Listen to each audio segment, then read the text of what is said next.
Hello and welcome to Mangatory 96, and today we're going to talk about Classroom of the Elite. Today's topic will be the student who stands at the top of the school in terms of academics and leadership skills. However, don't let her petite figure and easygoing attitude fool you. If you in any way, shape or form provoke her, especially if you comment on her figure, she will definitely have her revenge and it will be painful. I'm of course talking about Arisu Sakayanagi. But before we start, here's the spoiler warning, as we spoil a lot of things in this video, so if you don't want to be spoiled, I would highly recommend that you go and read the light novel, as it is an enjoyable read. For everyone else, let's start with who Arisu is. Arisu Sakayanagi is the class representative of A class. She is one of the most intellectual students at the Advanced Nurturing High School and is highly respected for her status by the teacher and students alike. Her reputation of being the leader of Class 2A is widely known, creating an aura of both fear and admiration when anyone is in her presence. For the respective leaders of other classes, she acts as the benchmark and final goal for all of them to overcome. Additionally, she is commonly used as the encapsulation of a paragon student and is a common topic of comparison, especially for the students at the top. Arisu appears to possess a go-with-the-flow attitude as she accepts most situations without protest or complaints. Although she does openly voice her dislike of boring situations after Kohei Katsuragi, Arisu's classmates, spoke about the class scores. Unlike Katsuragi, who has a conservative stance, Arisu possesses an innovative outlook on things. Together, the pair efficiently led Class A throughout the school years. In the eyes of her classmates, she is considered to be someone who stands out from the rest and that no one has ever seen her lose her composure. In truth, she is just like any normal girl, and the only one who is allowed and seen her act that way is Kiyotaka. She enjoys situations she finds interesting, as shown when she smiles at Kakeru Ryuen's declaration to rule the school or when she listened to the speech of Suzune. In the light novel, Arisu enjoys toying with people, as seen when she cryptically hinted that she knew Kiyotaka, whereas he doesn't remember meeting her before. Later on, while being together with Honami, she also appeared to be very confident and complacent after Teruhiko Yukimura of Ayakonojin group boldly claimed that D class has a plan to overtake A class soon. She always carries an aura of imperturbability and seems like a whiskeress whenever anyone is in her presence, although her soft tone could effortlessly make people feel comfortable around her. Additionally, although she has an easygoing personality, it was shown in the latter part of the series that she is easily provoked when being described based on her petite appearance or little girl, as she believes that it does not give her justice due to her domineering qualities. She may come off as an egoistical and arrogant towards onlookers. However, this is also a frequent use of one of her tactics to establish control over the minds of those she chosen. She also holds grudges but doesn't exhibit them on the outside. After Haruki Yamauchi made her fall and made a crude comment about her, she pretended that it didn't affect her before plotting and executing his explosion by pretending she was interested in him. As for her past, since her childhood, Arisu always believed that a person's potential is simply tied to her genetics and that a child with superior DNA will always be on top. After visiting the White Room with her father, Chairman Sakayanagi, she found that one certain child in the facility was outsmarting everyone else in chess, overwhelmingly defeating his opponents one after the next. Among the children, he was the only one snatching away Arisu's gaze and heart. According to her father, his name was Kiyotaka Ainokoji, the son of the person running the facility. She then decided she wants to defeat him and everyone else present there to prove to her father that talent is not decided by education, but from the moment people are born, that she, who had superior DNA, could never lose to the children from the facility. As for her relationship with Kiyotaka, in the light novel at the end of Volume 5, they encounter each other, as she states she knows everything about him and the White Room, as well as his past. According to her, she knows him very well in fact, though he doesn't seem to recall her and was left perplexed. In her short story, she dreamed about the sport festival and deemed Kiyotaka to be faster than Manabu in the race between the two.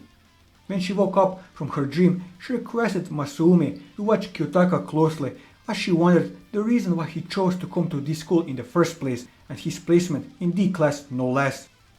She noted how much he's grown since the last time she saw him and states how she will continue to look forward to their next encounter, while also expressing her desire of making him hers. She also didn't seem to mind the idea of becoming his enemy in the near future as to create fun for the both of them. It is later revealed in Volume 7 that Arisu had visited the White Room along with her father 8 years ago and had witnessed Kiyotaka succeeding in training in the facility put him through. However, the extent as to how much she knows about him is yet to be revealed, but since then she has always taken a liking and attraction to him.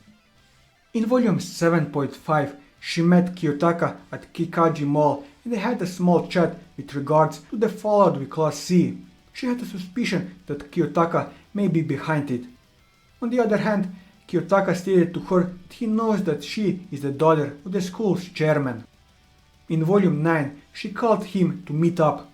Upon meeting each other, she stated that she knows him moved behind the scene on her attack on Ichinose and made her stand up on her own.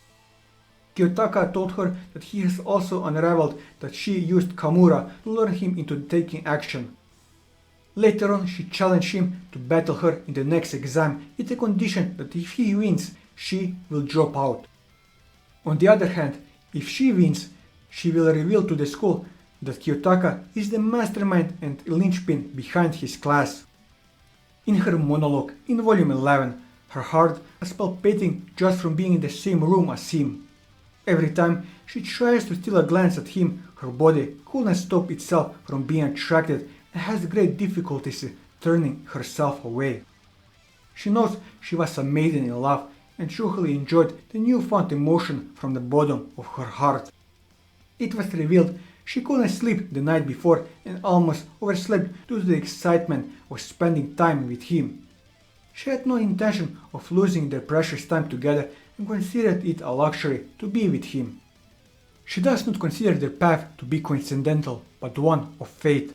Even if they weren't in the same school, she was certain they were fated to meet, although it will be delayed by 3 years. As they were in the same room, she told herself she could exchange words as many times as they want, anytime, and gave her best regards to him before their competition began, trying her best to suppress the ever-increasing palpitation of her heart. He was the only one to have ever made her feel this way. In Volume 11, she had a very intense chess match with him and constantly praised his abilities throughout the match. She told him that he was the only one who has ever pushed her this far before and that she was enjoying herself immensely. In the end, she won but was mentally exhausted. She hoped that she would have lost the match and questioned Kiyotaka on whether he was holding back, to which he denied it and was actually trying his best to win. In the end, the acting director was revealed to have actually aided Arisu to win the match, which greatly angered her, causing her to threaten him for ruining the best memory she ever had. She then implored Kiyotaka for another match alone together, to which he complied. He then won that match, and it was said that at their best each of them would have won 5 matches each, with Kiyotaka ending out slightly. Both came out with extreme amounts of respect for one another, and Arisu actually wanted the extra match with him as she wanted to spend more time with him, even for 1 second longer. She acknowledges him and has the utmost respect for his skills. He surpasses all of her expectation and complimented him for training Horikita in chess to the point that she was able to beat Class 1 ace best chess player after herself, to which she feels like it's her loss. It was revealed that she wanted to meet with him for the longest time, like a childhood friend that one hadn't met before and one that is dearly missed. It is revealed that she saw Kiyotaka when he was just a child in the White Room, playing chess and easily overwhelming his opponents, which caused her to take an interest in chess and get well in it as she knew and longed to face him one day. From his perspective, she was easily considered national level in it. She was saddened and she knew she had to distance herself from him due to her important role and different classes in the school. She continued to hope and know that they will certainly cross paths again. As they went back She apologizes for being a slow walker due to her handicap, but he didn't mind. They then exchange their future plans and talk about their daily lives joyfully. She was happy as it was the first time they were alone and walking alongside one another. She then held his hand and told him that people learn of warmth when they touch each other, and that's very precious thing. The warmth of another is by no means a bad thing. Please remember that. Adding on by saying that it's a belated message from her to him, hinting that her romantic feelings she had been hiding for years are starting to come out and becoming known to him. So, as to not have their future matches interrupted, she decided to work with Kiyotaka to get rid of their acting director and even persuaded some teachers to join her cause. She is also not above sacrificing some of her classmates to ensure Kiyotaka isn't expelled by extraneous factors. In turn, it shows her word that she will aid him after understanding her personality. In a way, they are the ones who relate to each other in the deepest manner, and she understands his history more than anyone else in the school and still chooses to protect him, putting herself in harm's way. They know each other's darkest secrets, and in a way it can be said that only the two of them can match each other, with the others being small fries. Surprisingly, she has been protecting Kiyotaka from behind the scenes all this time and wouldn't want to see him being expelled, as he was the only one who has ever given her genuine joy. When interacting with Ichika Amasawa, Arisu's high image of Kiyotaka is further contextualized after she shares how everyone but him that was from the White Room is considered a failure in her eyes. Additionally, she inserted this remark as to keep an eye on her in case Ichika ever decides to target Kiyotaka. With this, I covered everything that I wanted to cover on Arisu. And that'll be all for this video. If you like this video, leave a like, leave your thoughts in the comments below, or subscribe to the channel for more manga reviews and One Piece content. And until next time, take care.